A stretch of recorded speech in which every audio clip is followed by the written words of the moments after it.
Those are things that that I keep to myself. But I need to be open. I'm open if I'm going to be working with the community. And I can relate.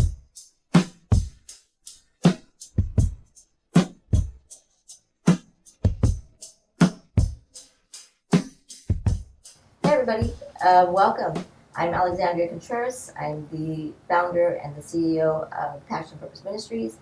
Want to welcome you to our fourth episode of our Out of the Shadows podcast. We're excited to be with you today.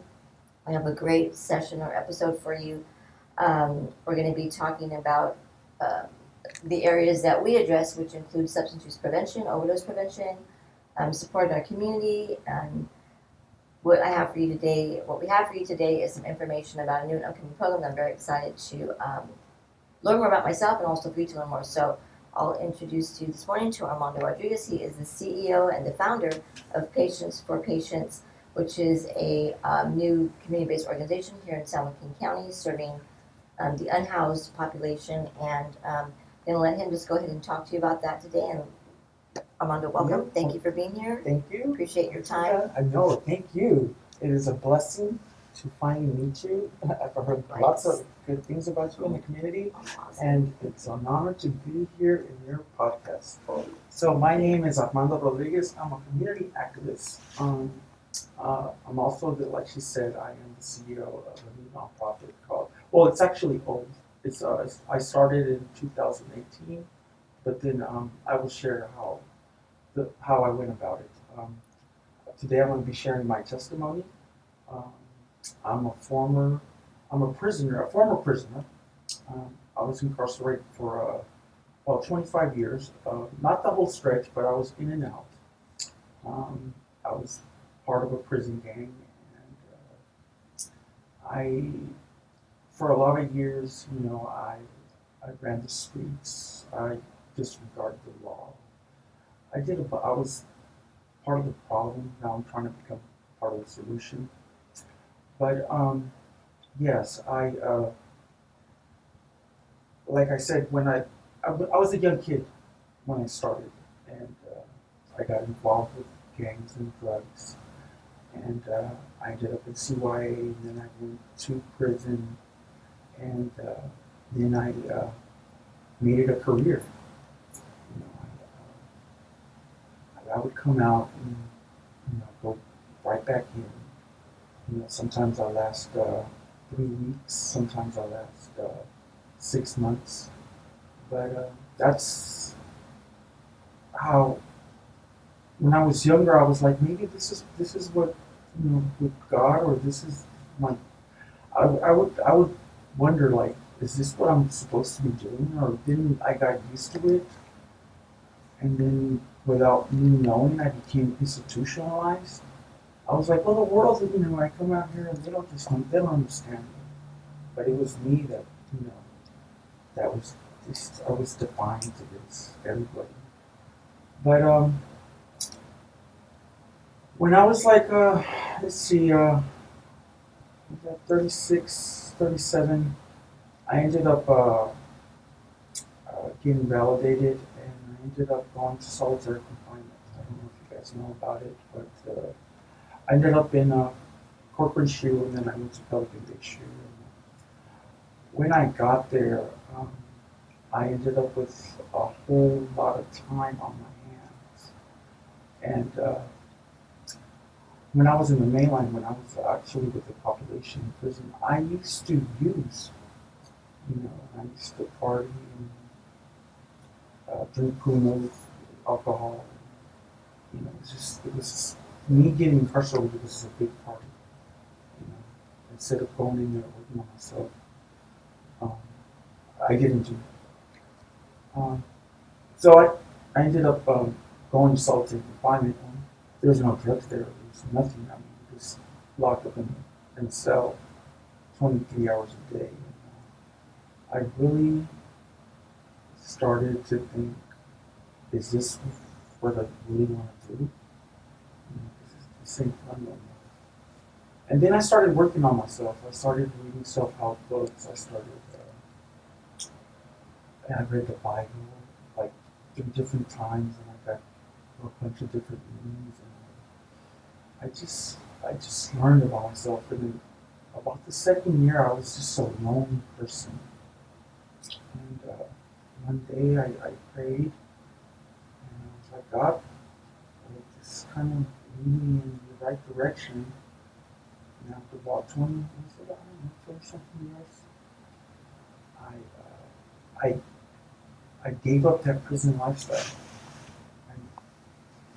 I wrote a kite, which is like a letter, to the next person, and said, you know what, I'm done. I'm not part of this prison gang anymore. And people started, they didn't talk to me anymore because I wasn't part of that organization anymore. We were buddies for the whole life, but the minute that I stopped taking orders, um, that was it. We cut ties. And then I became really lonely. And for a whole year, I didn't speak to nobody. And it was one of the most traumatic things in my life because I was very social. And but then one day I just picked myself up and I said, you know what, I'm going to start learning about the law. I'm going to start learning how this government works. I'm going to try to get out of the cell. Well, so then I got out and I got into activism. I joined the community-based program and I started speaking on bills and whatnot. But then I was a drug addict my whole life. And when things got better, I was like, you know what? I'm cured. I got a little bit of money. I'm doing good. And one day I ended up relapsing. I had what they call a drug-induced psychosis. I used methamphetamine and I ended up having a bipolar attack. And I ended up getting incarcerated again. And I'm back in the cell, depressed. And there was a senator, a lady, that I was an avid writer. I started writing this thing.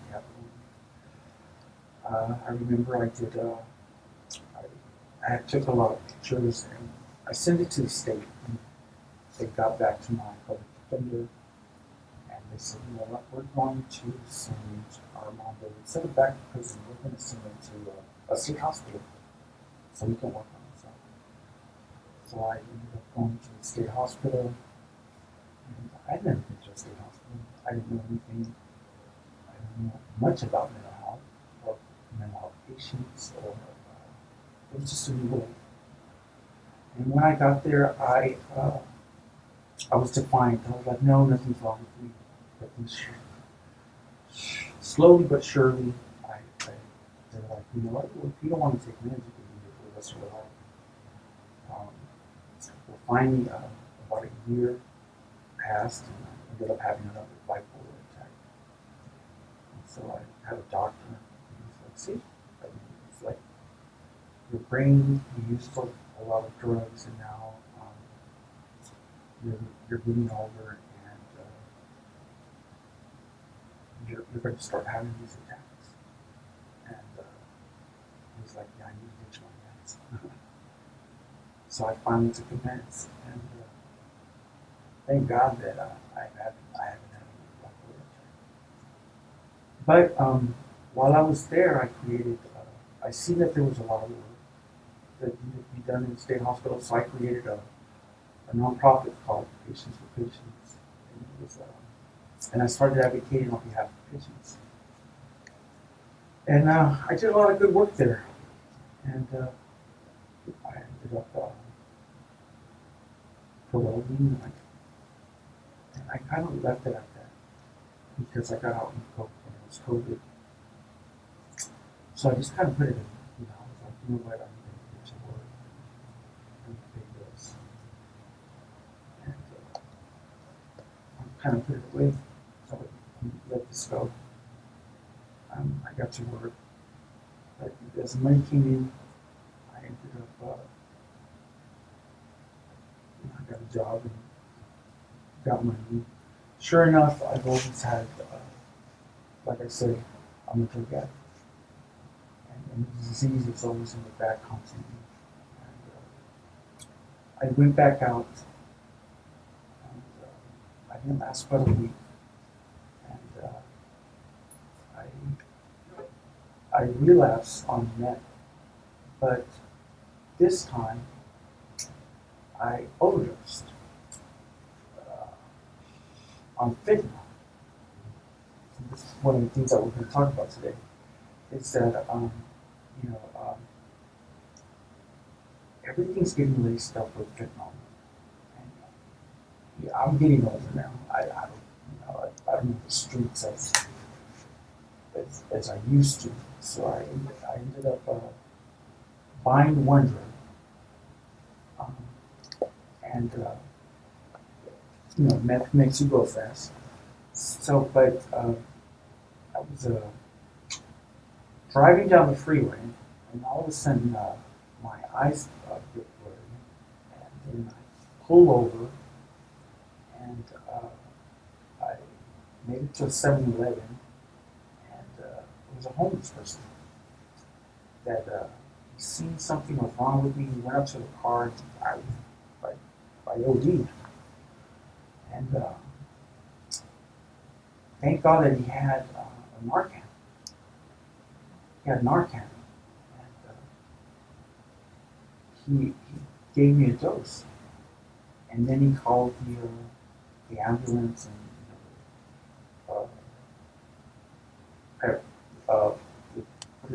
paramedics. I'm not good at, but so when they got there, they put me they revived me, and I was like, what happened? They're like, well, you OD'd on fentanyl. I was like, but I didn't use fentanyl. They're like, yeah, well, some homeless person just saved your life.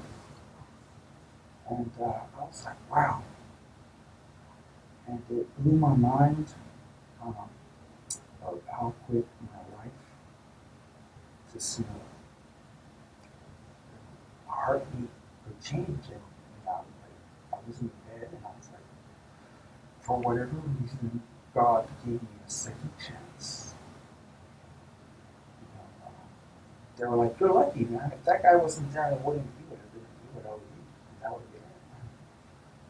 So I pondered and I think, and I was like, I just thank God that I'm still alive. And so after that, I said, put everything aside, and I said, you know what, I'm going to start. I'm going to get back into my activism, start doing community work, and I've been at it ever since. I'm clean sober.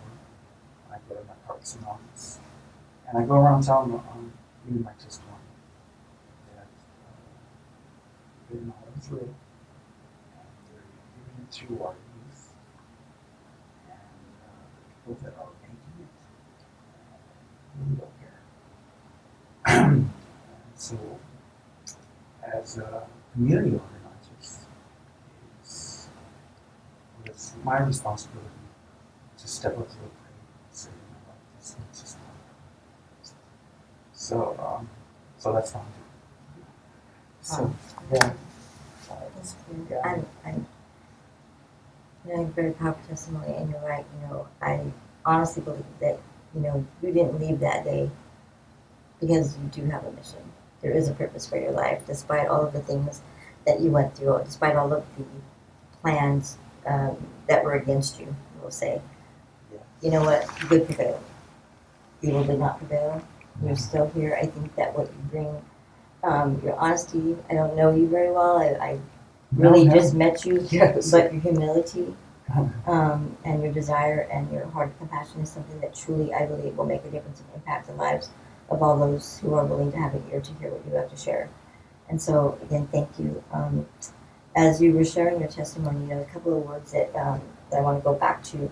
I just made a quick note. One of them was you mentioned that you were institutionalized. Can you just explain to us what that means? Okay, being institutionalized. Okay, so I did not know this. Is that so? The technical diagnosis that the state gave me was a person that is antisocial. Well, I was like, but I'm social. They're like, no, no, no, you don't know what that means. So I'm gonna give you guys a definition. Antisocial person under the state law of California, if you get diagnosed as that, is that what it basically means that a person does not obey by society's realms. Meaning, I disregard the law, I disregard, uh, you know, whatnot. Um, and when a person becomes institutionalized, it it means that you become used to living in an institution, in a prison institution, in a prison cell. Um, there's I'm Hispanic, I'm Latino, and there at one point there was 270,000 Latinos in the state of California incarcerated. And we were, there was no label for us back in the 50s and 60s and 70s. They were just incarcerated as, African Americans. And they're Caucasian too and whatnot.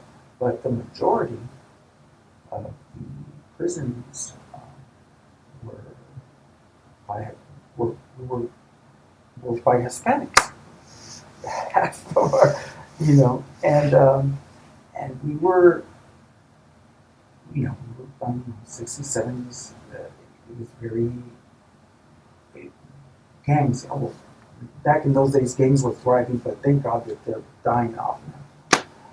And most of us became institutionalized, and that's the label that they gave us. So I also advocate for the formerly incarcerated. Um, a lot of our generation, now that we're getting old, we have ancestors, but we're getting into activism, and we're trying to change the laws, because they kept us, this state, not that we didn't know what was going on. We keep gang members, off the streets. You need to, they use drugs, they do this, which is at the time, yes, they needed us to lock us up. But some of us have stepped up to the plate and said, you know what, this needs to stop. As when we were young, we created that game. Now, as we get older, we need to advocate to not participate in gangs. And they're slowly but surely they're dying off. There's not being gang members anymore. But yeah, no, there's a lot of work that needs to be done. And if anybody is out there, that wishes to step up to the plate, there's a large vacancy. We need more speakers. Mm-hmm. There's a need. There's for people to share their stories. There's a people to share their stories. And I think that when just back to that word, it's, if I'm understanding, to paraphrase, it's like when somebody is used to living a certain way. Yes. And in an institution, whatever that would be, it could be the education institution, but we're talking about the prison system specifically right now. So they're used to doing things a certain way. There's a structure that's provided in there, and things are done. There's norms, there's values within that prison life, and to take that and then to come, and when you're released, to come and try to take that structure that you've been accustomed to, that you've lived for however long that's been, and put it now into the greater society, it's very difficult to Of take course. that. Is that right? Yes, So when I think there's about a transition. there's transition, and I think that, again, speaking from, I've not ever been incarcerated, but I've had loved ones who have been, and in the work that we do, and I think that that's something that I think that the general population, or even people who have loved ones that have been incarcerated, or have been institutionalized because of a lifetime of repeated behaviors and unmet needs and mental health and things like that. So I think what happens is we don't realize that people can't just jump or once the release date comes, and jump into the flow of society and the flow of your family, because these things continue to move on like a stream, and if you don't know what to do and you're trying to go upstream, it is not an easy transition.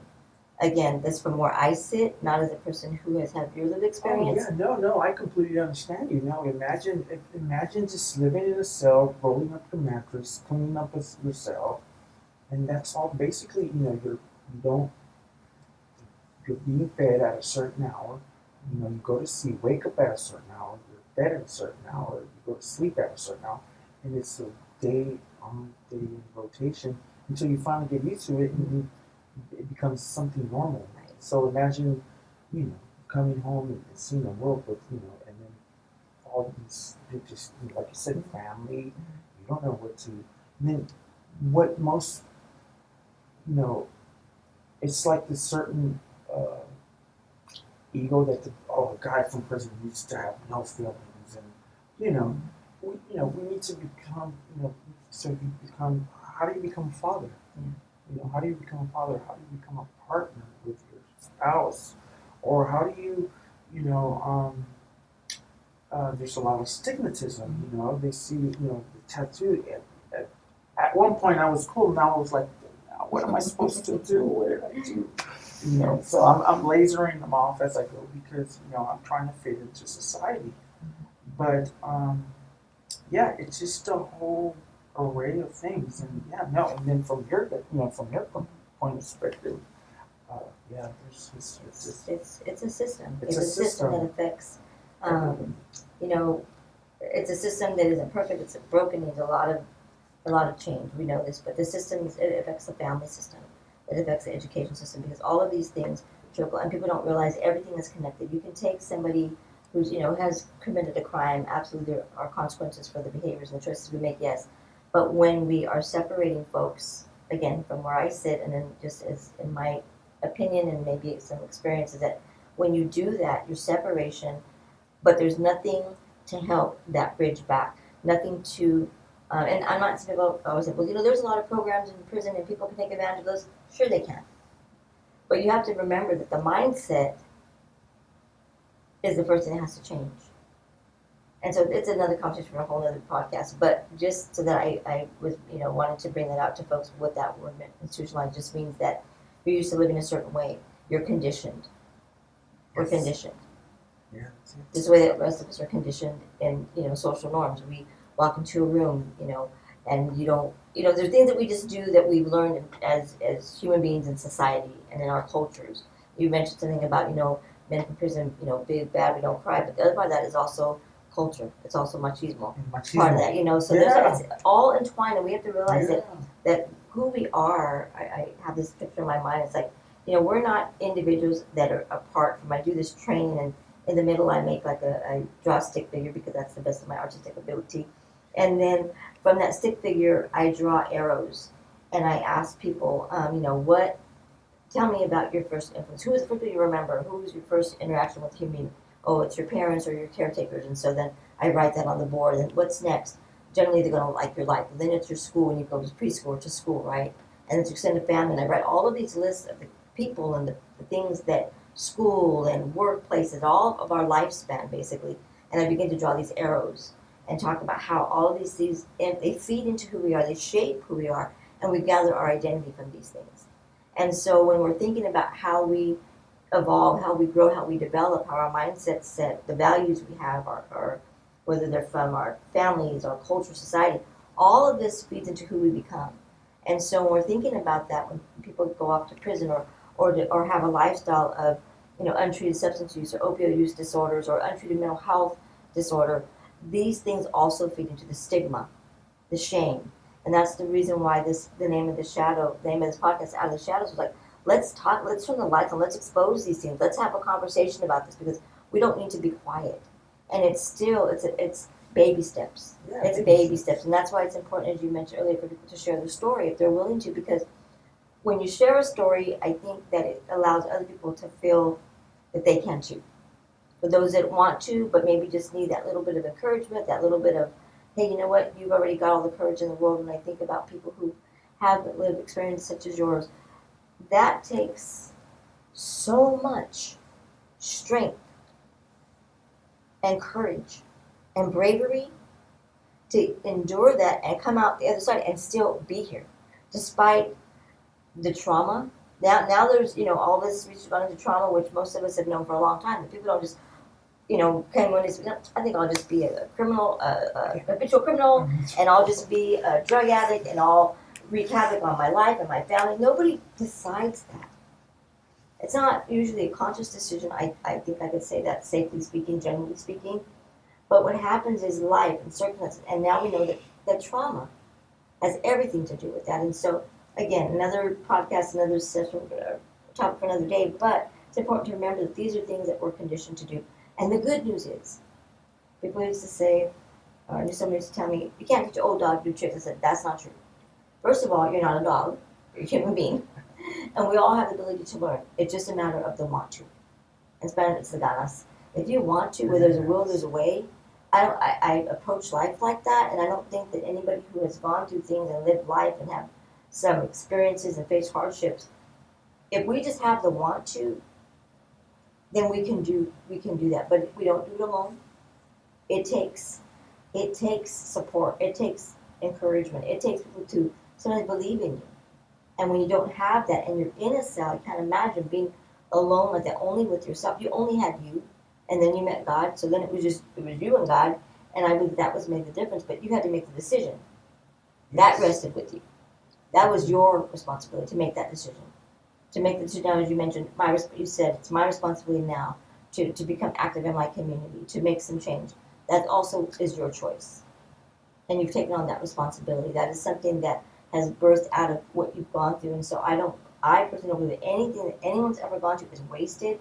What I mean by that, I don't wish that on people, but when we have those things happen, it is so important to remember that we can take things from those awful, terrible, traumatic, heartbreaking situations, and we can use some good in that. And then we could say, well, you know what? It was my decision, and I brought that on myself. I have said I will never, ever, ever, never, ever, ever, ever do that again. But what I learned was this. And I think that's the important thing, that when we talk about these things, to remember, we don't have to stay anywhere. Something I learned a long time ago is like, look, Alex, you have a choice. If you fall flat on your face and you feel like you failed or it didn't work, you have a choice. Stay there, keep sucking up the dirt, or get up, dust yourself up, and move forward. And we don't do things if we don't get up. And sometimes you just need a hand up.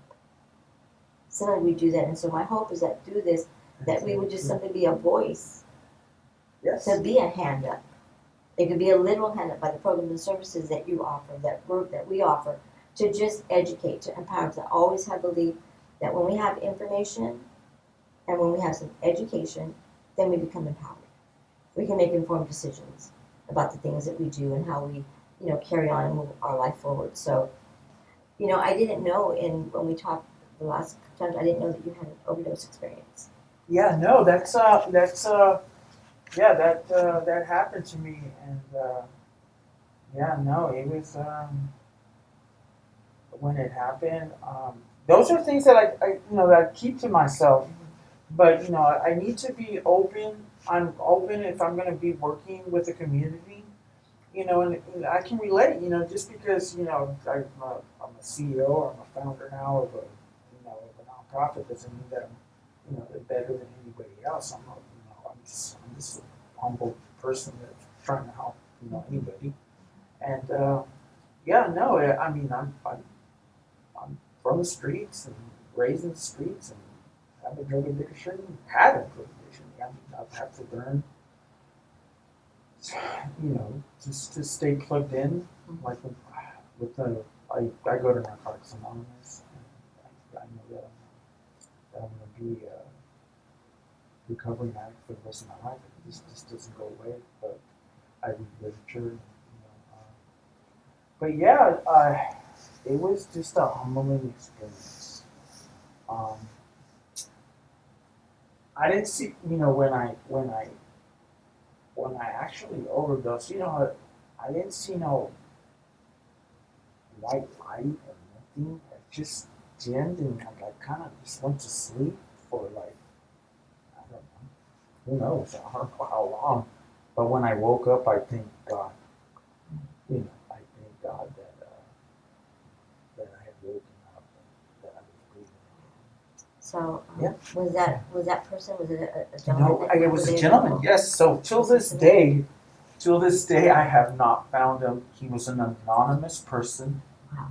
He was a homeless person that called on his phone and waited until the ambulance got there. Once he seen, he left, and they were looking for him. Wow. And to this day, I hope one day I can find him. If anybody, if he's out, if he's watching, he's out there. Thank you. God is good. He gave me a second chance of life. Yeah, yeah. To this day, I just look at him as an angel. For sure, that's encouraging because we, as part of the work that we do in overdose prevention and harm reduction, is we go to the unhoused camps into the areas and we provide Narcan. Mostly, a lot of folks already know about it, but we do provide a brief training with them to show them how to use it accurately, and we give them Narcan kits. And so that was an encouragement for me to know that I don't know for sure, but who knows? It may have been a Narcan that we gave somebody, but if it wasn't that person, that I trust and I do believe that people are equipped. People always say, thank well, God. No, they are equipped. It is out there. Yeah. And because I was at a Narcan training too, and there was a young kid that was bringing that had smoked marijuana from Mexico, and they had laced it with fentanyl, and because marijuana here, that's another subject too.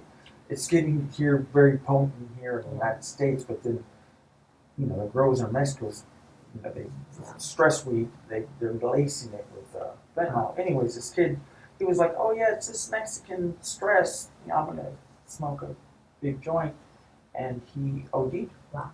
And he was a little youngster. And when I was in that training, there was young kids from high school. They were giving us our testimony. They were giving their testimony. Wow, that's so Yeah. powerful. So So he was there. He didn't pass. The person that smoked, or no, he was talking about he passed the person that was giving the testimony.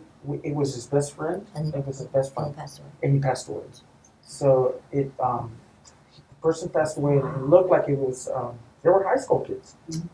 They were all high school kids. That's people have argued with me and said, "Oh, it's not in weed." I said, "Listen, it's in everything." And people have said, and we did an Narcan training. I don't know, a couple months ago, and there was a young woman there who went to something called a sesh. Mm-hmm. She said what they do, and I didn't I don't know about this, but they go and they rent warehouses, and people go and take their product, their weed to sell, their oils or whatever, their cannabis products, whatever. Mm-hmm. So while they were there, 2 people overdosed because it was laced with fentanyl. And people continue to think that it's not in marijuana. And another training I did, a young woman was there, and she said that her brother overdosed smoking weed laced with fentanyl. He didn't pass, thankfully, but I have gotten testimonies and stories just like what you're sharing. So I think I would just say that nothing is safe. I don't care what it looks like. I tell my grandkids that are teenagers now, I said, listen, I don't care if they offer you an Advil, an aspirin, a vitamin. You don't take anything because anything can be pressed into a pill-shaped form. I had another training I did. A man was saying that back in the day, he's now a substance use counselor, but he was saying back in the day that he would press his, I don't know if it was coke or whatever, or maybe he said it was crank. He said he bought a pill press to make it look like Tylenol.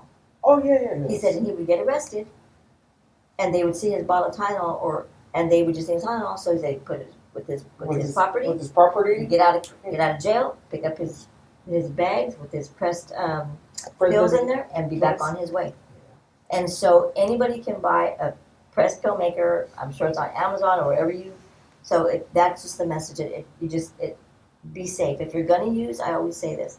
The message obviously is for people to get help, who want to seek for help, who want to make some changes, and to give them information about where they can go for substance use or opioid use disorder treatment, or for getting diagnosed for a mental health disorder, because people do self-medicate, right? Yes. So, but if that's not somebody's desire, then the message is this. If you're going to use, but do it safely. Just don't die. You don't have to die. Don't use alone. Always use with, if you're going to use safely. Have Narcan in hand, know how to use it, and use a buddy system. Have somebody be with you, so you use first. If you're all good, then when you're all right, then they take their turn and you watch. And you have that Narcan available, ready to use. Because that's how people don't have to die. This is a census thing. This is just mass murder. I'm sorry, I'll say that out there because people are dropping dead. It's young people. It's older people. I had a woman in my training. Her father, 80 years old, bought some weed and overdosed on fentanyl. Thank God he made it to the hospital. He got help in time. She's 80 years old. She told her dad, "What are you thinking?" He's been smoking all his life. Yeah. Well, now he got a hold of something, and it's not okay.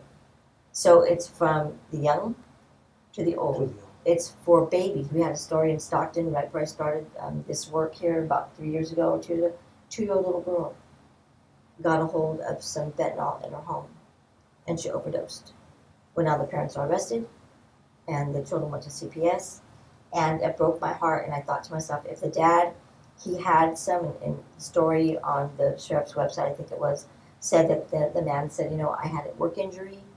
I was given a prescription for opioids. He said when the doctor said I misused them, I became addicted. When they no longer prescribed it, he said I went to the streets. So you may think, oh, that was just, a drug addict, didn't care about his family. That is not the case. If you just Google it, you're going to see it from every socioeconomic class, every culture, every race. But I will say this, that right now in San Joaquin County, the highest rate of overdose deaths is African Americans in San Joaquin County. Then it's Native Americans, and then Latinos. So it's people of color, but it is across all genders and all races and all socioeconomic classes. So that's what we do. And this is, it's a good segue because August 31st is International Overdose Awareness Day. And so it's not just for opioid overdose, it's for all overdose. People don't know that that you can die from alcohol poisoning. You can die from alcohol withdrawal, and people don't know that. If someone's been drinking for a really long time and they just stop cold turkey, they can pass away. So people don't know. So our job is to educate. Our mission is to educate folks. We're on a mission to save lives by educating and by informing. So as I mentioned, August 31st is International Overdose Awareness Day. We've had events the last 2 years. So this year, we're still kind of working out that. So I'll put a shout out right now if you want to get involved with this. If your life has been impacted, even if it hasn't, but you want to get involved and make a difference in your community, please contact us at 209-451-4398. We will be having some ongoing Narcan trainings all month that are free. We provide the training. We show you how to use an Narcan. We show you and give you about harm reduction. Real quickly, what is harm reduction? It's reducing the harm and the consequence of using a substance. It is just like we say wearing seatbelts. That's harm reduction. Wearing a bicycle helmet is harm reduction. It's no different. We're reducing the harm of doing something and having an accident while you're doing it. Now we know that there is a shift in the wording and not calling it overdose. When it comes to fentanyl, people are calling it fentanyl poisoning. Because it doesn't mean that it's somebody who had an addiction or like I say, an treated opioid use disorder or a substance use disorder. But it's anybody and everyone from, like I said, from young to old. And so our mission is to educate. We also provide free Narcan kits. Right now you don't need a prescription anymore. That changed earlier in the year, I think it was, or last year, I can't remember exactly. But now you can buy Narcan. It's over the counter. I saw it at Target, and it was $55 or $60. We provide that for free. We give you a certificate. I had a young man take a training from me a few years ago, and he still needed a prescription for it. But we are in a partnership with the state of California, so we're able to distribute it as a nonprofit. And so he actually worked at a methadone clinic in a different county, and they were not trained with Narcan. I couldn't believe it. I'm like, what are you kidding me? This is the population that's using opioids, and you all don't know how to use Narcan or been trained. Took my training, and it was maybe a year later, if that, I got a call from his girlfriend and said, hey, do you have his certificate, a copy? Because one of his a new client came to the clinic that day and overdosed in the bathroom. Wow. So they opened the door, he ran back to his office, got the Narcan, and saved his life. Wow. But when the paramedics came and the police came, they wanted to see that he had been actually trained. So we do provide certificates of training for people to show that they have that. We're working on getting some little, like this, if you're CPR trained, you know what I'm talking about, you get like a little card So we're working on having those wallet cards available and made also so you just keep it in your wallet instead of keeping a big certificate. Or you give the option for either one. So that's what we do. We do that all month and ongoing is what we do as part of our programs and services, but with an emphasis this month to, to bring awareness to the overdose, International Overdose Awareness Day. What we've also done in the past is we have gone to City Hall. Yes. And we have placed white illuminati bags with purple lights up because purple is a color for the overdose day. Overdose. Yes. And so we place a purple light on illuminati bags and we place them on the steps of City Hall for every person that has passed from an overdose in San Joaquin County. And so our goal ultimately is to obviously make this a bigger event by just letting people know who want to be involved. The other part that's so important, and in time I believe, I have faith that this will happen, that we will be able to provide, again, to address that stigma that folks have. I know people personally who've lost loved ones to an overdose or to a poisoning, and they're not willing to share their loved ones' names or their photos. My first event that I did, I had photos displayed, like centerpieces with people's photos. Yes. And people that I knew, they were not willing to share their loved one's photo or their name. I did that, and then I also did like a video tribute, but I only had 3 people willing to share photos. Wow. Because of the stigma and the shame that's still involved with that, and the pain. And also the other long-term goal is for folks to come together and to have a way to support those that have lost their loved one to an overdose, to a poisoning. Because again, I believe that there is strength in numbers.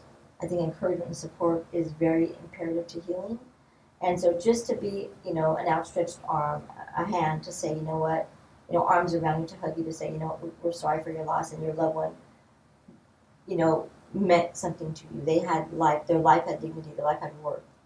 And so that's the message that we're trying to get out, not just in August, but this is the highlight of it, but it's what we do all year long. And it's our mission to move this forward, to get people active in our community. One of our programs is called Act Now, ACT, and that stands for actively coming together. And that really is the heart of what we want to do, is to build bridges, to join arms, to link with other CBOs, with other people who just want to get involved. And so our hope is that you have an interest. If you know somebody, if you've had a loved one that has passed and you want to share their photo, a brief memory about them, please contact us again. We're at 209-451-4398. We'd love to connect with you and have you be a part of this. And so if you're willing to share your story, we would love to have you come on and share your story like Armando did today. If you've got, our hope is to have a group of people come together and share their experiences. So please, you've got a voice, and we invite you. This is a platform for community.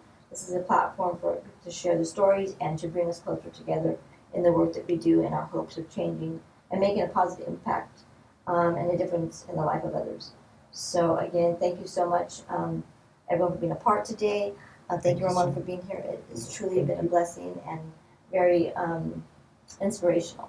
Thank you. For you to share your story. I look forward to continuing to work with you and to see what you and your wife, who's not with us today on this podcast, Angela, to be a part of what you guys are doing. I'm so excited. And thank you for sharing your time with us today. Thank you so much. So as we close, I just want to share a couple more things. We have some parenting classes coming up. You can check our website at voiceofhopecalifornia.org for the dates. All of our services are free. And we provide these parenting classes, which are amazing. It's called the Protective Parenting Institute. And these classes really are, it's not a traditional parenting class. Some people get like, well, I don't need a parenting class. Don't get offended. What I'm saying is we can all learn and grow, and you can get some skills and some tools in your tool belt as a parent to help you, to give us information so that we can get our kids on the right track. And we can, not the right track, we can build them up on the inside so they're resilient. And that when they deal with life, that they're dealing with life in ways that are healthy and not harmful. When stressors come, because we know this world today is much different than we were growing up, and it's changing every day. And we need to equip our young people and your children with tools for dealing and coping with life so that they don't come into harmful behaviors that will have impacts and consequences, for years on end in their life. And so that's an amazing class. We also have something called Coping Sensibly for adults and for youth, which is just that it's dealing and it's actually getting the skills in our tool belt for life. I always say that I think of a tool belt, a carpenter, is a tool belt. You have to have different tools. You can't take a hammer and use that to screw in something. You can. I guess you can just beat it in there, but it's not going to function the way it's supposed to, right? Yeah. You need a tape measure. You know, you can't walk around and do this, it's this big, and walk over there like not going to work, right? You have to have the right tools to get the right job done. So that's our encouragement for today: is come get some tools. Let us share the knowledge of these wonderful professionals who are impacting people, and we get to do it for free. So please come and take advantage of these. These are classes that would cost you over $4 or $5 to take for a course. These are free. We want this in the hands of all of our community members. We want you to come. We want you to share the word and let everybody know, your family, your friends, your neighbors, and give us a blast on your Facebook accounts and your Instagrams. I'm told Facebook's for old folks, but whatever. Instagram, TikTok, whatever it is that you use to spread this word about these great program services that we have to offer for you. So, again, thank you so much. We look forward to more interviews and some more time together. And so, again, thank you so much, everybody, for joining us today for our fourth session of Out of the Shadows. And until next time, remember that stay out of the shadows, use your voice because you have one and it matters. Take care.